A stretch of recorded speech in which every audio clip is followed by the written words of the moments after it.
Praise the Lord. இன்றைய நாளுக்குரிய வேத வசனம் 1 தீமோத்தேயு 6வது அதிகாரம் 6வது வசனம். போதும் என்கிற மனதுடனே கூடிய தேவ பக்தியே மிகுந்த ஆதாயம். அன்புக்குரியவர்களே, இந்த அருமையான காலை வேளையிலே அருமைநாதர் இயேசு கிறிஸ்துவின் இனிய நாமத்தில் உங்களை வாழ்த்துகிறேன்.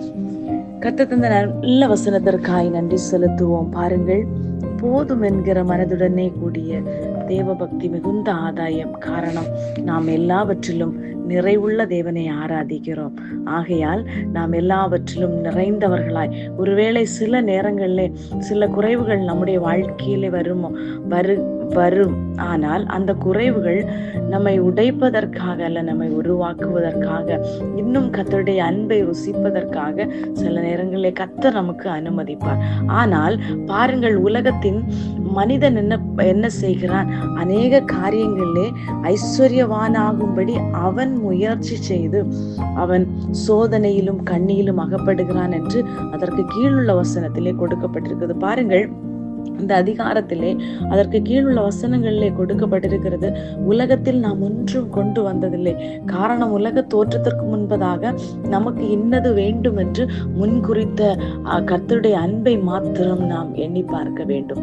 நமக்கு எது வேண்டும் என்று கர்த்தர் நமக்கு ஆல்ரெடி நம்முடைய வாழ்க்கையில எது சம்பவிக்க வேண்டும், எது சம்பவிக்க கூடாது என்று கர்த்தர் நமக்காய் காரியங்களை தீர்மானித்து வைத்திருக்கிறார்.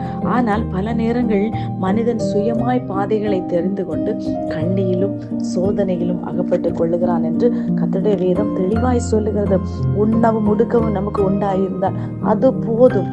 அதனால்தான் அன்றன்றைக்கு உள்ள படியை அளந்து தாரும் என்று தாவீது கேட்கிறான். காரணம், அதிக மிகுந்த செல்வம் வருகிறதுனால் மனிதனுக்குள் அந்த ஐஸ்வர்யம் விருத்தியானால் அதன் மேல் உங்கள் கண்களை வைக்காதீர்கள் என்று சொல்லப்படும். ஐஸ்வர்யம் தேவை, ஆனால் அது அல்ல உங்களை பரலோக ராஜ்யம் கொண்டு போவது.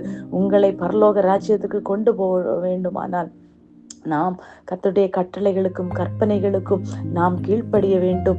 மிகவும் எல்லாவற்றிலும் எப்பொழுதும் கர்த்தர் எனக்கு குறித்ததை நிறைவேற்ற வல்லமை உள்ள தேவனாய் இருக்கிறார். என்னுடைய குறைவுகளை நிறைவாக்க அவர் மாத்திரமே வல்லமையுள்ள தேவன் என்று உங்கள் நம்பிக்கை உலகத்தின் செல்வத்தில் அல்ல, உன்னதரில் இருக்குமாயின் அவர் உங்களை நித்திய ஜீவனுக்காய் அழைத்திருக்கிறார். அன்புக்குரியவர்களை, இந்த உலகம் ஒரு நாள் கைவிடும்.